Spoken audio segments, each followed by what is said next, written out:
Ucaplah Alhamdulillah, syukur kita kepada Allah.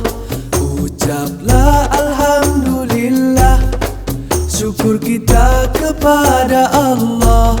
Selawat ke atas Nabi Muhammad ya Rasulullah. Selawat ke atas Nabi ya Rasulullah. Ucaplah Alhamdulillah, syukur kita kepada Allah. Ucaplah Alhamdulillah, syukur kita kepada Allah. Selawat ke atas Nabi Muhammad ya Rasulullah. Selawat ke atas Nabi ya Rasulullah. Tanda syukur itulah taat setiap tempat, setiap waktu.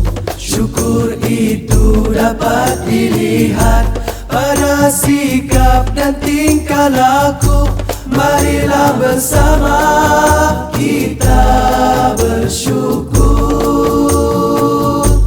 kepada Allah. Kita bersyukur. Ucaplah Alhamdulillah, syukur kita kepada Allah. Ucaplah Alhamdulillah, syukur kita kepada Allah. Selawat ke atas Nabi Muhammad ya Rasulullah. Selawat ke atas Nabi ya Rasulullah.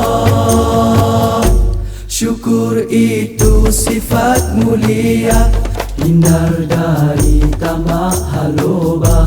Rasa cukup apa yang ada, hati tenang, hidup sejahtera. Mari amalkan rasa bersyukur,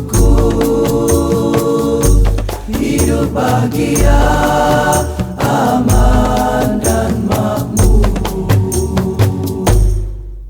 Syukur, syukur, syukur ya Allah. Syukur, Alhamdulillah. Syukur, syukur, syukur ya Allah. Syukur, Alhamdulillah. Ucaplah Alhamdulillah, syukur kita kepada Allah. Ucaplah Alhamdulillah, syukur kita kepada Allah. Selawat ke atas Nabi Muhammad ya Rasulullah. Selawat ke atas Nabi ya Rasulullah. Syukur itu banyak caranya, taat beribadah, tekun berusaha, saling membantu, berkasih sayang, murah senyuman, hulus sedekah. Marilah kita beramal bersama, rasa bersyukur